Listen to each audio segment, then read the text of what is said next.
اور میری رات بھی شیخ الاسلام مولانا تقی عثمانی صاحب دامت برکات ان سے بھی بات ہوئی، اور میں نے حضرت سے ذکر کیا کہ حضرت ایک دن کے لیے ہمت کریں تو مل کر ہم وہاں رائے میں، ہمارا میرا بڑا دل چاہ رہا ہے، اتنے اکابرین آئے ہیں، تو دعا کریں اللہ ان کو بھی صحت دے، عافیت دے، تو ان کا نظم بھی بنا رہے ہیں۔ اہلاً وسہلاً اہلاً وسہلاً مرحبا اہلاً وسہلاً مرحبا۔ بہت بہت ابھی دعائیں کی ہیں جی، الحمدللہ۔ حضرت مولانا ابراہیم صاحب اللہ تعالیٰ صحت والی عافیت والی، تشریف رکھیں، میں آپ کے پاس حضرت بیٹھے نا، آپ تشریف رکھیں۔ مولانا خورشید صاحب ابا جی کی روح خوش کر دی تو آ جائے۔ اب رمضان سے پہلے ایک چکر اور لگے تمہارا ضرور انشاءاللہ۔ طلباء عزیز، یہ میں وعدہ لے رہا ہوں انشاءاللہ یہ آئیں گے۔ ان کے ابا جی سال میں کئی دفعہ تھا، امتیاز غنی صاحب سارا میلہ تو سے لٹ کے لے گیا۔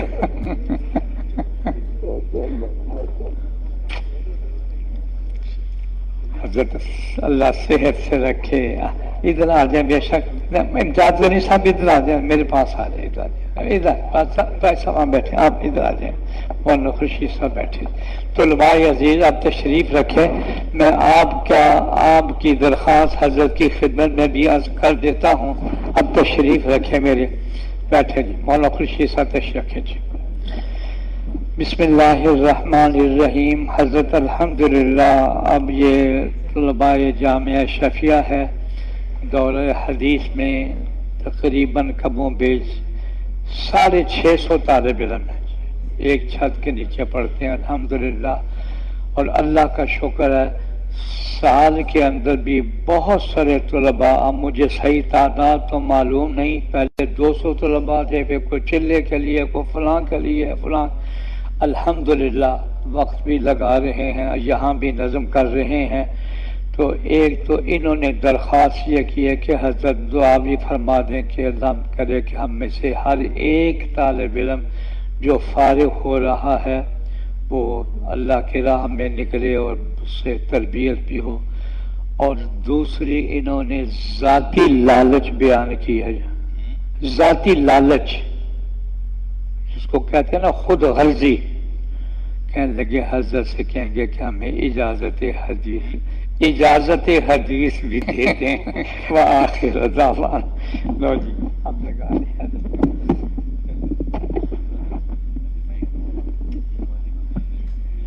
اچھا دوسرا لگا بیٹا جو اب حضرت میں عرض کرتا ہوں، میں اچھا جی اس وقت اب یہ کرنا حضرت کہ میں مفتی محمد حسن بانی جامع اشرفیہ کا بیٹا ہوں، یہاں کا اہتمام اب میرے ذمے ہے، اور بخاری شریف بھی ایک عرصے سے میں پڑھا رہا ہوں اور بھی اساتذہ۔ اب جناب سے صرف یہ درخواست ہے کہ آپ ان طلباء کو نصیحت فرما دیں، جو بھی جناب کے دل میں جتنا بھی آپ آسانی سے کر سکیں، ذرا طبیعت پر بوجھ نہ لائیں، اور پھر سب سے بڑی لالچ کہ آپ ہم سب کے لیے دعا فرما دیں۔ بسم اللہ الرحمن الرحیم۔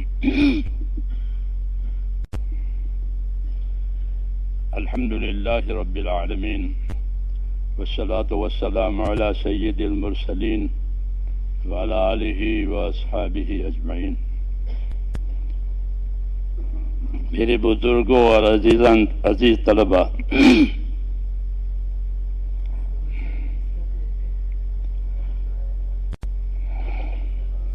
اس سے پہلے طلباء کرام سے ہمارا ملنا ہوا رائے منڈ میں نے ان سے عرض کیا کہ اللہ تعالیٰ نے آپ کو بہت بڑا شرف عطا فرمایا ہے۔ کیوں کہ حدیث پاک میں ہے کہ ساری دنیا لعنت کے تحت میں ہے، ساری دنیا کی حکومتیں، دنیا کی تجارتیں، دنیا کی سب چیزیں کس کے تحت میں ہے؟ لعنت کے تحت، بعید ہے اللہ کی رحمت سے، چاہے وہ کتنی بڑی حیثیت ہو اس کی، وہ رحمت سے بعید ہے۔ پھر رحمت کے دائرے میں کون ہے؟ رحمت کے دائرے میں کون ہے؟ رحمت کے دائرے میں ہے اللہ کا ذکر۔ اللہ کے ذکر سے مراد اللہ کی اطاعت ہے، کیونکہ کل مطیع ذاکر، قاعدہ ہے یہ کہ ہر وہ آدمی جو اللہ کی اطاعت میں ہے وہ اللہ کے ذکر میں ہے۔ تو اللہ کی اطاعت جو ہے وہ ہے رحمت کے نیچے۔ پھر اطاعت کی طرف لے جانے والے جتنے اسباب اور وسائل ہیں وہ بھی، جو قاعدہ ہے شریعت کا، للوسائل حکم المقاصد، یہ قاعدہ ہے کہ وسائل کا وہی حکم ہے جو مقاصد کا ہے۔ مقصد طیب ہے تو وسائل بھی طیب ہے، مقصد خبیث ہے تو وسائل بھی اسی ہے۔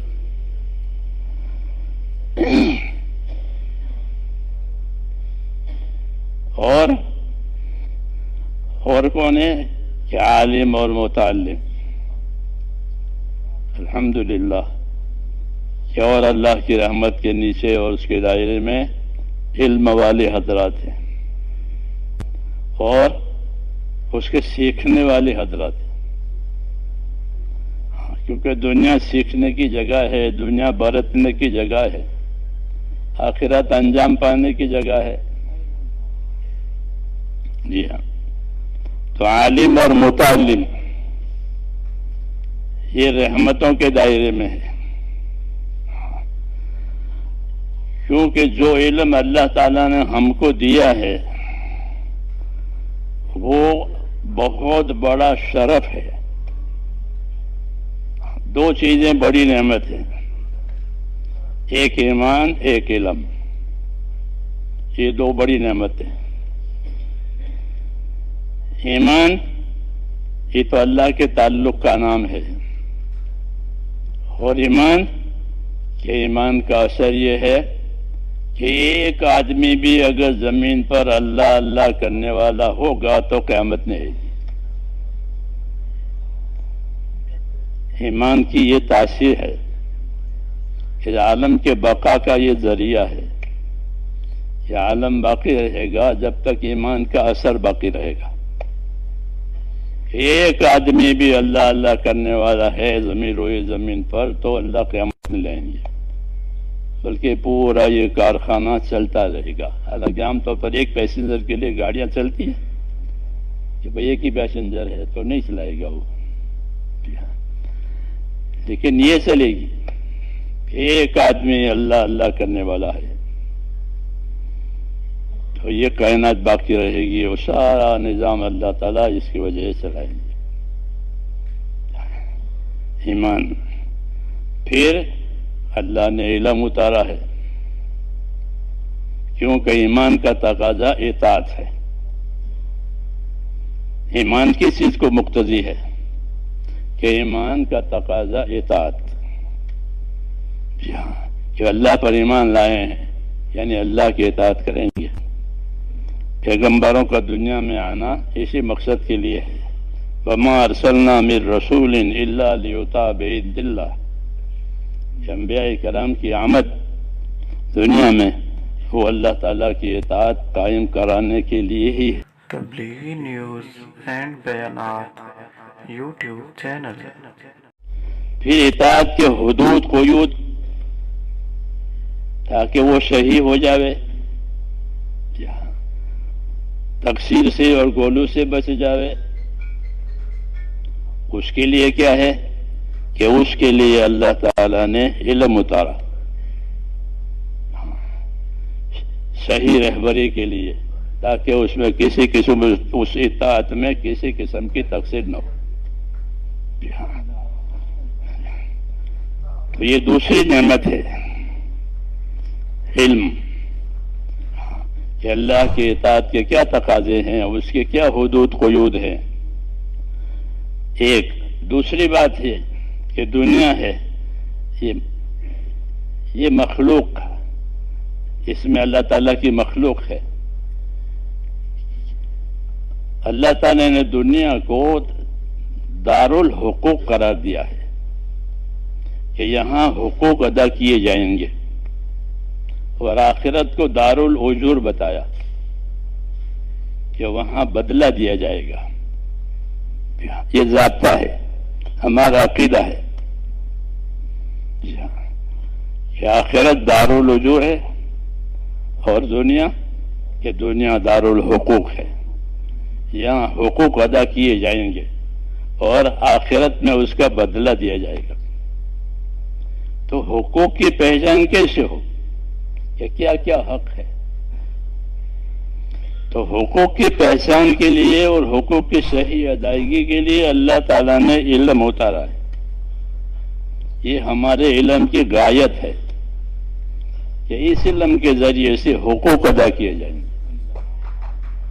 سب سے پہلے اللہ کا حق ہے. حضور صلی اللہ علیہ وسلم فرمایا، معاذ آپ کو معلوم ہے اللہ کا کیا حق ہے؟ کہ نہیں آپ بتائیں گے. فرمایا اللہ کا حق یہ ہے کہ اسی کی اطاعت کی جائے گی، اس کے ساتھ اسی کی عبادت کی جائے گی، اس کے ساتھ کسی کو شریک نہیں کیا جائے گا. تو اللہ کا حق بتایا سب سے پہلے. کیوں؟ کہ یہ ہے حق ادا کرنے کی جگہ. اسی طرح چونکہ دنیا تعلقات کی جگہ ہے، یہاں آدمی کے پیدا ہوتے ہی اس کے تعلقات شروع ہو جاتا ہے. یہ ماں ہے، یہ باپ ہے، یہ ددیال ہے، یہ کاروبار ہے، تعلقات ہے. اور تعلقات کے حقوق ہوتے ہیں. اس کے حقوق نہ ادا ہوں گے تو وہ تعلقات کیسے صحیح قائم ہوں گے؟ تو چونکہ یہ دنیا دارالحقوق قرار دی گئی ہے اللہ کی طرف سے، اس لیے اللہ تعالیٰ نے ان حقوق کی ادائیگی کے لیے علم اتارا ہے نبیوں پر. حضور صلی اللہ علیہ وسلم آخری نبی ہیں. آپ کو کامل طور سے سارا علم دیا گیا، ایمانیات ہو، عبادات ہو، معاملات ہو، معاشرت ہو، ہر لائن کا آپ کو کامل علم دیا گیا ہے. وہ علم آپ نے دنیا کو پہنچایا ہے. اسی وجہ سے تاکہ ہر طبقہ اپنی جگہ اپنا علم لے کر کے حق ادا کرنے والا بنے. جی ہاں، اس لیے مولانا محمد یوسف صاحب فرماتے تھے ہمارے ہاں ہر شعبے کے فضائل ہیں، ہر شعبے کے مسائل ہیں. ہر شعبے کے فضائل ہیں، ہر شعبے کے مسائل ہیں. عبادت کے فضائل، عبادت کے مسائل. جی ہاں، اسی طرح ہر شعبے کے فضائل، ہر شعبے کے مسائل. یعنی اس کا علم دیا گیا ہے کہ ان علم پر عمل کرنے سے کیا ملے گا اور اس کا کیا طریقہ ہے. فضائل اور مسائل کا یہ مطلب ہوتا ہے کہ بھئی اس پر ہم کو کیا دیا جائے گا آخرت میں اور دنیا میں، اور پھر اس کے کرنے کا کیا طریقہ ہے.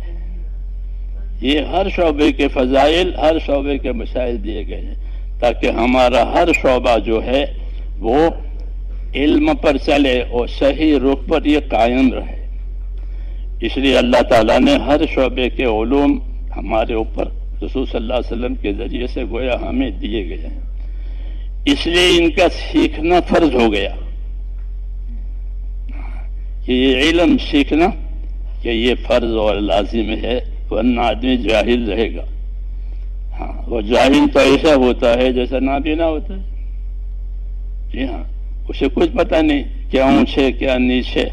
جی ہاں، ایسے ہی جب علم نہیں ہوگا تو وہ اپنی ذمہ داریوں کو کیسے پورے کر سکے گا، جو تو بے خبر ہے. اس لیے اللہ تعالیٰ نے ہم کو علم سے نوازا اور علم کو فرض کیا کہ اپنی زندگی علم والی بناوے. جس لائن میں ہو اس لائن کا علم اس کے ذمہ ضروری ہے تاکہ اس کو فضیلت ملے اور آخرت میں اس کا بدلہ ملے اور دنیا میں اس کا حق ادا ہو جائے. اس لیے اس علم کو عام کیا گیا، اس کا سیکھنا ضروری قرار دیا کہ اس علم کے بغیر نجات نہیں ہے. اس کے بغیر نجات نہیں ہے. جہالت ہے، جہالت جہنم میں لے جاتی ہے. ہمارے پڑھنے کے زمانے میں ایک کتاب پڑھائی جائے کریمہ، پتہ نہیں ہے بھیا نے کہ ہستم وسیر کمند ہوا، اب نہیں ہے؟ مختصر سی کتابیں ہوتی تھی، وہ کریمہ ہے، پندنامہ ہے، پندنامہ کے بارے میں تو ہمارے ایک بزرگ فرماتے تھے کہ تو سرانے رکھنے کی کتاب ہے، کہ پڑھ کے سو جاؤ، اٹھ کے پڑھو۔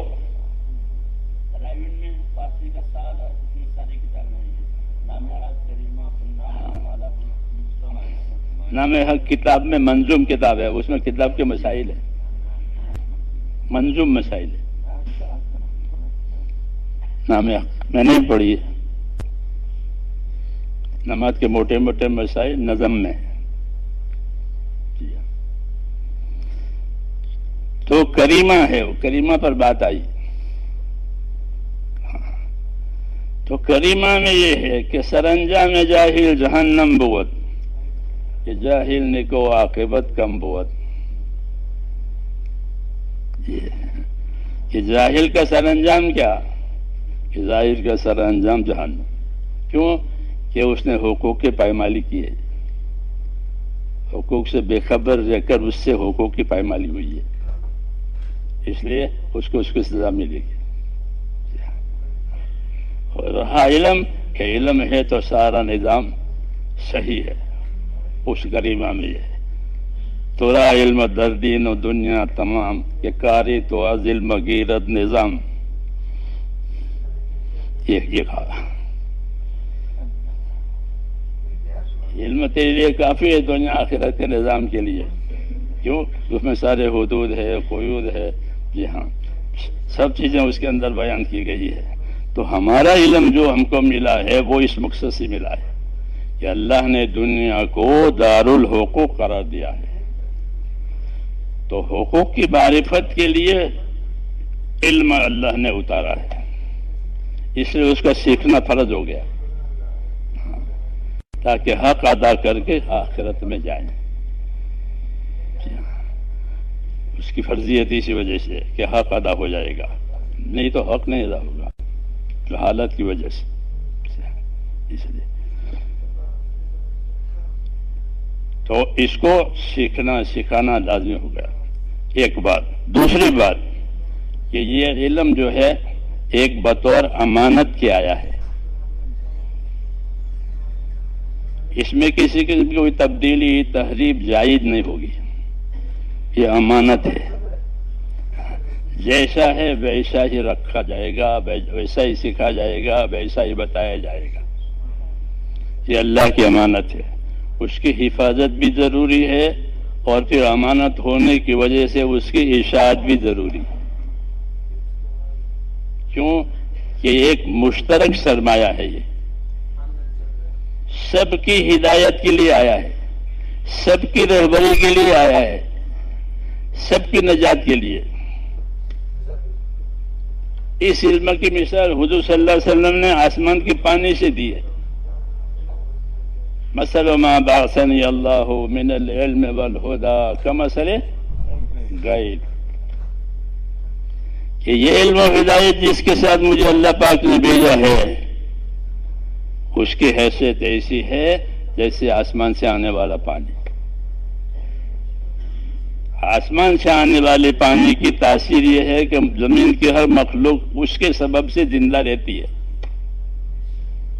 پانی کٹ ہو جائے تو کہ زمین کی مخلوق زندہ نہیں رہے گی۔ وَجَعَلْنَا مِنَ الْمَاءِ كُلَّ شَيْءٍ حَيٍّ، کہ پانی سے ہم نے ہر چیز کو اس زمین پر حیات دے رکھی ہے۔ تو جس طرح پانی حیات کا سبب ہے، اس طرح حضور صلی اللہ علیہ وسلم کا لایا ہوا علم و ہدایت یہ سب کی نجات کا ذریعہ ہے، یہ کہنا ہے۔ ہر طبقے کی، اوپر کا طبقہ، نیچے کا طبقہ، کمزور طبقہ، قوی طبقہ، جو بھی طبقہ، سب کی ہدایت، سب کی نجات اس کے اندر ہے۔ اس لیے اس علم کو ایک مشترک سرمایہ بتایا گیا، کہ اس میں سب کا حصہ ہے، ہدی للعالمین، سب کی ہدایت ہے، سب کے لیے بڑی ایک مشترک ہے، اس لیے یہ امانت ہے، اس کا سیکھنا، اس کا سکھانا اور اس کو حقدار تک پہنچانا یہ ذمہ ہے۔ جس طرح مال تجارت سے ترقی کرے گا، یہ علم اس سے ترقی کرے گا کہ اس کو سکھایا جائے گا، سیکھا جائے گا، پہنچایا جائے گا، بتلایا جائے گا، اس کے طلبگار پیدا کیے جائیں گے۔ طلب ہوتی نہیں،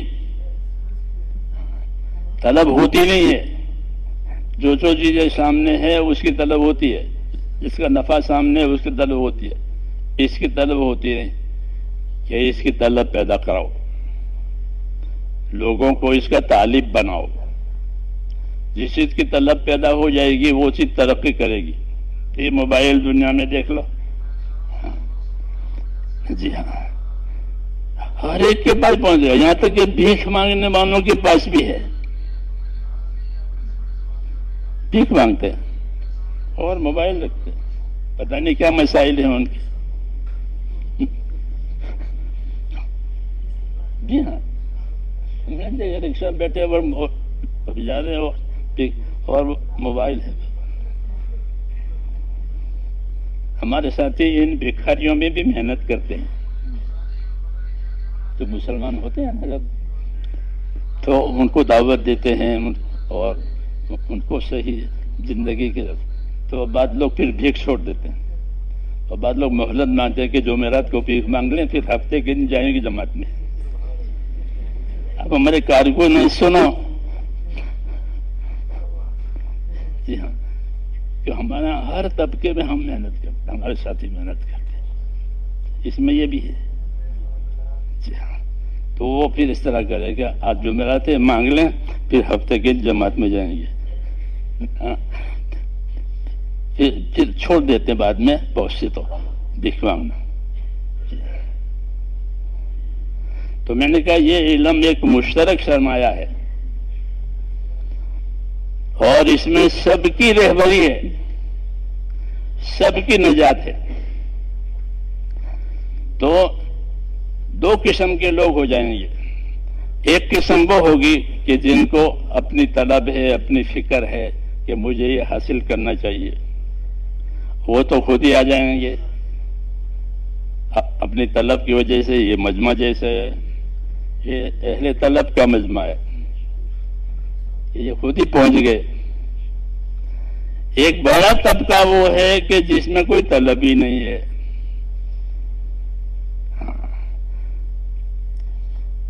ناواقفیت کی وجہ سے، جہالت کی وجہ سے ان میں کوئی طلب نہیں ہے، اپنے دین کی، اپنے آخرت کی، اللہ کے کیا انعامات ہیں، کیا اکرام ہے اللہ کی طرف سے، اس کی کوئی خبر نہیں ہے ان کو۔ ان کا کیا کرنا؟ تو نبیوں کا طریقہ یہ رہا کہ ان میں طلب پیدا کرانا، ان کو اللہ کے انعام، اکرام، اپنی زندگی کی ذمہ داریاں یہ بتا کر ان کو اس پر لانا تاکہ وہ بھی دین سیکھے۔ بے طلبوں میں طلب پیدا کرانا، اس کو دعوت کہتے ہیں۔ طلبگاروں کو طلب دینا، اس کو تعلیم کہتے ہیں۔ یہ تو طلبگار ہیں کہ ان کا تو حق ہو گیا، یہ تو مہمان ہو گئے، ان کے بارے میں تو حضور صلی اللہ علیہ وسلم کی وصیتیں ہیں، جی ہاں، یہ طلب کے ساتھ آئے ہیں کہ ان کو تو ان کا مطلوب دیا جائے گا، اور جن میں جو بے طلب ہیں کہ ان میں طلب پیدا کراؤ تاکہ وہ بھی زندگی کے مقصد پر آئیں اور اپنی زندگی کا مقصد کے مطابق اپنی زندگی گزاریں۔ تو اللہ تعالیٰ کی کتاب جو ہے وہ سب کے لیے ہے، علم سب کے لیے ہے، مشترک۔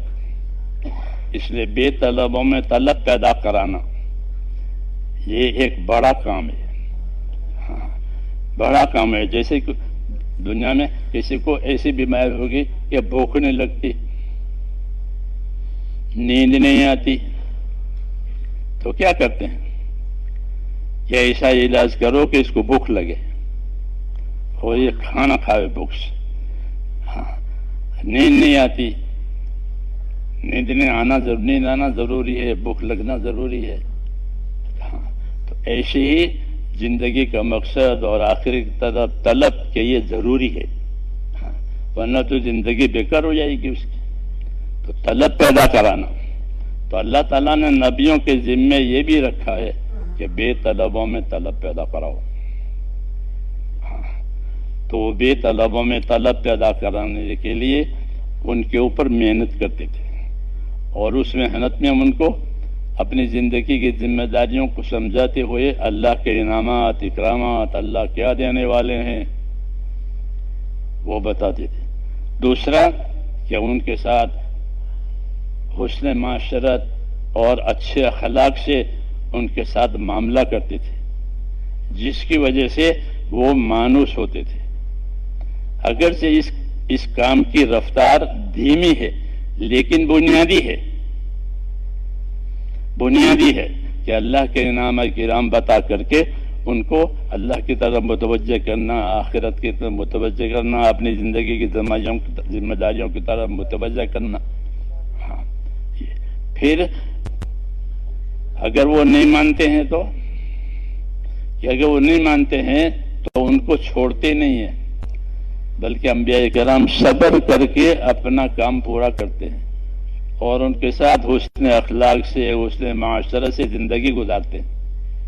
جی ہاں، اس لیے ہر نبی دنیا میں اخلاق کے ساتھ آیا اور ترغیب کے علم کے ساتھ بھیجا گیا.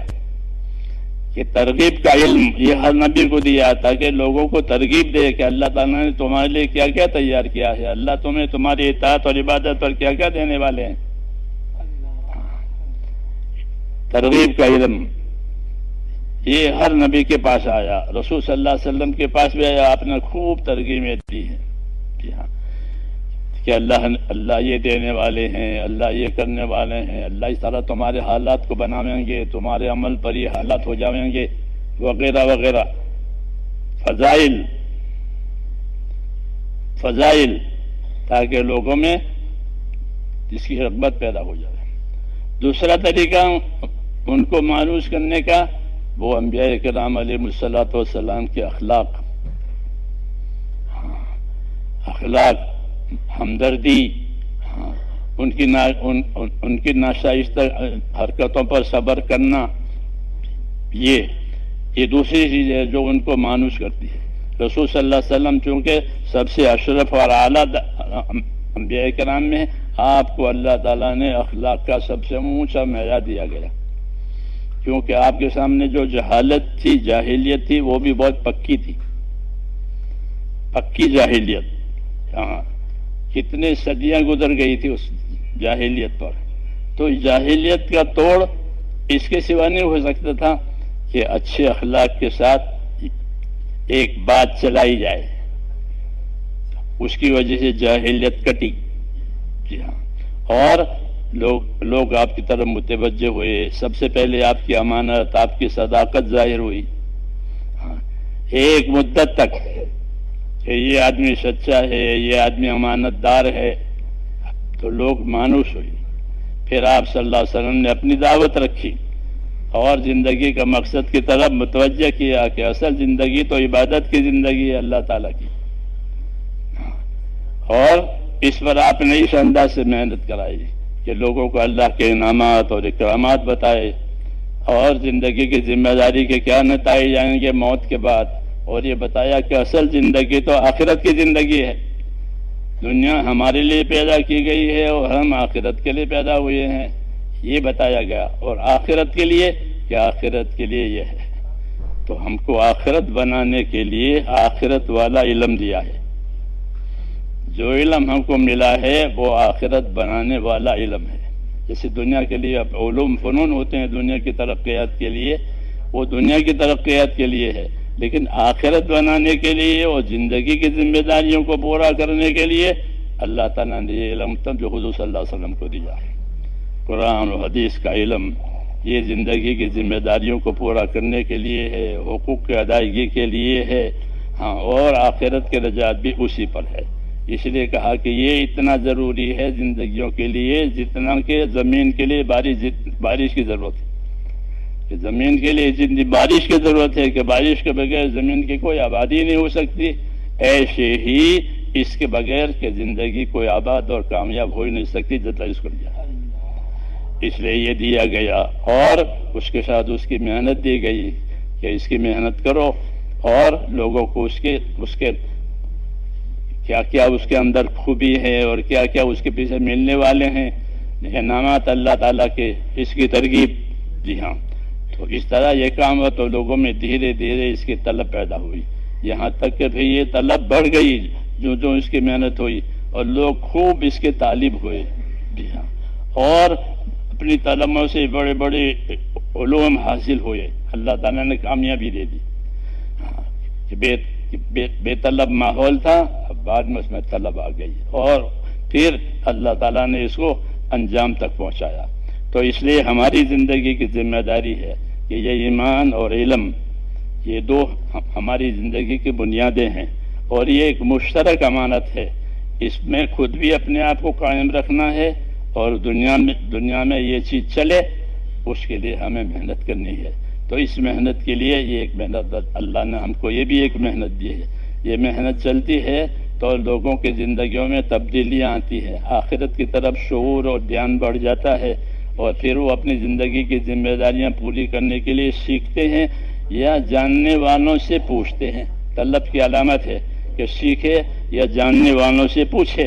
تو یہ بات پیدا ہو گئی، سنا سے اب لوگ ان مسائل کو اور دینی باتوں کو طلب کی وجہ سے پوچھنے لگے، اگرچہ یہ 100% نہیں ہوا ہے لیکن اللہ کا بہت فضل ہوا کہ پھر بھی بہت ایک مقدار میں بڑی طلب پیدا ہو گئی ہے۔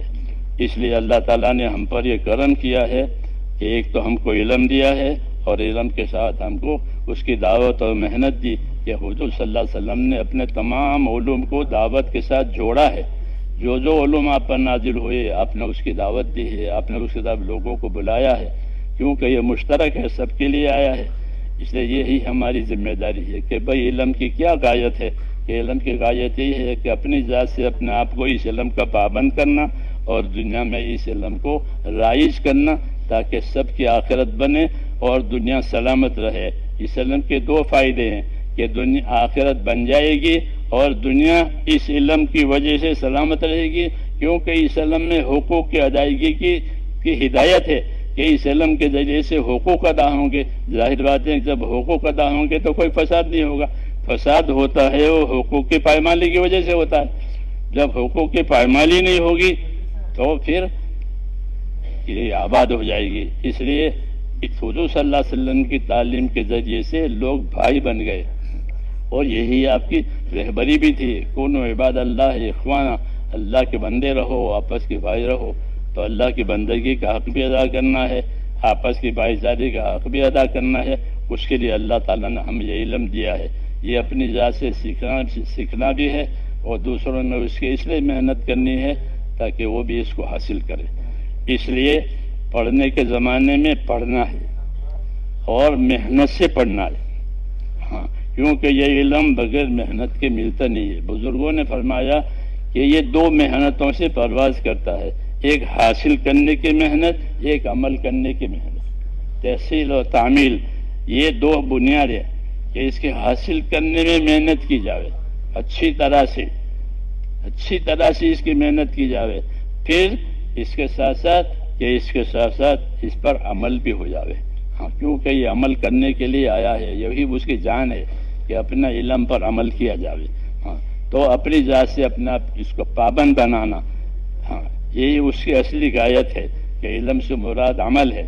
پھر اپنا عمل بناتے ہوئے یہ بھی عمل میں شامل ہے تعمیل میں کہ دوسروں میں اس کی دعوت دی جاوے، دوسروں کو اس کا طلبگار بنایا جاوے، کیونکہ جس چیز کی دعوت ہوگی تو وہ چیز ترقی کرے گی، جو ترقی کرے گی وہ چیز باقی رہے گی۔ جس کی دعوت نہیں ہوگی تو وہ کیسے ترقی کرے گی، وہ ترقی نہیں ہو تو کیسے باقی رہے گی۔ تو یہ بقا کا یہی ذریعہ ہے۔ اس لیے کہتے ہیں پڑھنے کے زمانے میں کہ پڑھیں اور خوب محنت سے پڑھیں، یکسوئی کے ساتھ، کیونکہ یکسوئی کے بغیر یہ ملتا نہیں ہے۔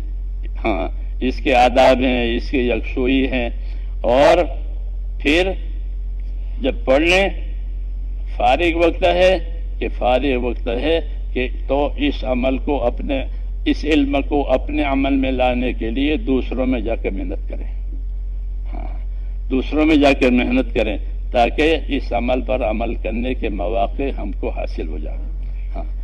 جس طرح مال تجارت سے ترقی کرے گا، اسی طرح یہ علم اس محنت سے ترقی کرے گا کہ پھر جن میں طلب نہیں ہے ان میں طلب آئے گی۔ چنانچہ محنت کے ذریعے سے لوگوں نے اپنے، اگر ان میں طلب نہیں، ان کو موقع نہیں ملا تو انہوں نے اپنے اولادوں کو بنایا عالم۔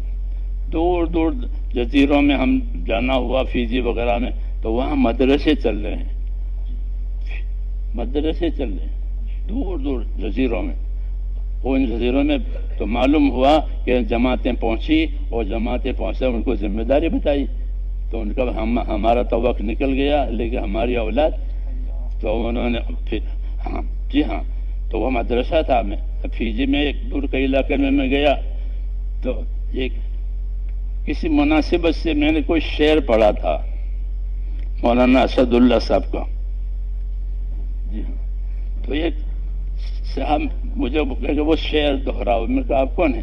کہ میں بنگلہ دیش سے ہوں اور یہاں مدرس ہوں، ملوانا یہاں مدرسہ ہے اور میں پڑھاتا ہوں۔ تو وہاں دور دور جزیروں میں مدرسے ہو گئے، الحمدللہ لوگوں میں طلب پیدا ہو گئی۔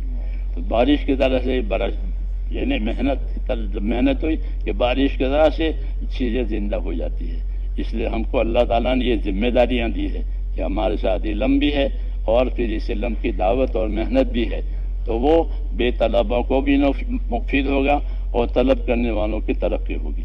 اس لیے یہ ترتیب ہے کہ پڑھنے کے زمانے میں تو اہتمام سے پڑھیں، ہاں، پورا رسوخ کے ساتھ، اور فارغ وقت میں کہ فارغ وقت میں اس سنت کو ادا کرنے کے لیے، دعوت کی سنت کو ادا کرنے کے لیے لوگوں میں جائیں اور جماعتیں بنا کر کام کریں۔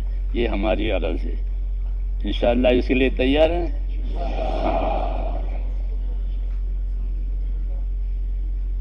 اب اجازت حدیث ان کی خواہش ہے جی۔ ویسے تو میرے بڑے بھائی جان بھی حضرت مدنی رحمۃ اللہ علیہ سے پڑے ہوئے ہیں، لیکن یہ نسبت آپ سے کرنے کی بے چین ہے جی۔ دعائیں اس کو کھڑا کر دیں۔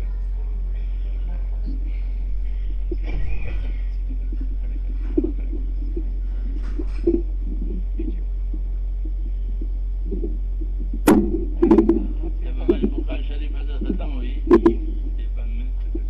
چوکی پر بیٹھے ہوئے تھے،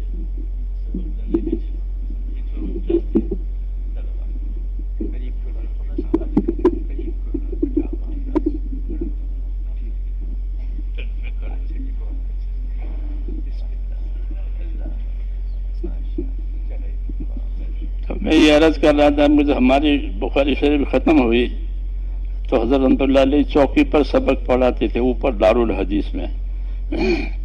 اس وقت طلبہ زیادہ نہیں تھے، ہم کوئی 150 کے قریب تھے ہم لوگ۔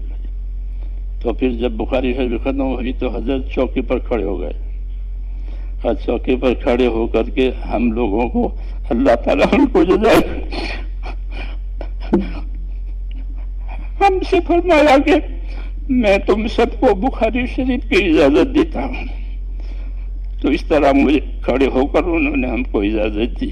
اس طرح آپ حضرات کو بھی کھڑے ہو کر کے اس سند کی اجازت دیتا ہوں۔ اللہ تعالیٰ آپ کو برکت عطا فرمائے۔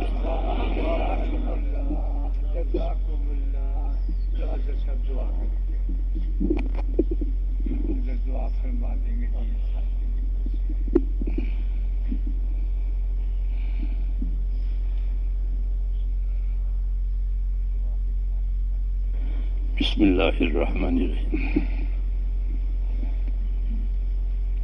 اللہم لک الحمد کلہ ولک الشکر کلہ ولک الملک کلہ بیدک الخیر کلہ الیک یرجع الامر کلہ لا الہ الا اللہ وحدہ لا شریک لہ لہ الملک ولہ الحمد یحیی ویمیت وہو علی کل شیء قدیر۔ اللہم صلی وسلم وبارک علی سیدنا محمد النبی الامی وعلی آلہ واصحابہ اجمعین۔ اللهم زينا نبينا محمدا صلى الله عليه وسلم بما هو أهله، وزي الأنبياء كلهم خيرا، وسلام على المرسلين، والحمد لله رب العالمين. ربنا ظلمنا أنفسنا وإن لم تغفر لنا وترحمنا لنكونن من الخاسرين. ربنا ظلمنا أنفسنا وإن لم تغفر لنا وترحمنا لنكونن من الخاسرين. ربنا إننا آمنا فاغفر لنا ذنوبنا وقنا عذاب النار. اللهم أقبل بقلوبنا إلى دينك، وأقبل بقلوب جميع المسلمين إلى طاعتك. اللهم إن قلوبنا ونواسينا وجوارحنا بيدك، لم تملكنا منها شيئا، وإذا فعلت ذلك بنا فكن أنت ولينا واهدنا إلى سواء السبيل. اللهم كن أنت ولينا واهدنا إلى سواء السبيل. اللهم كن أنت ولينا واهدنا إلى سواء السبيل. اللهم آت نفوسنا تقواها وزكها، أنت خير من زكاها، أنت وليها ومولاها. اللهم ألهمنا مراشد أمورنا، وأعيذنا من شرور نفوسنا. ربنا حسنة وفي الآخرة حسنة وقنا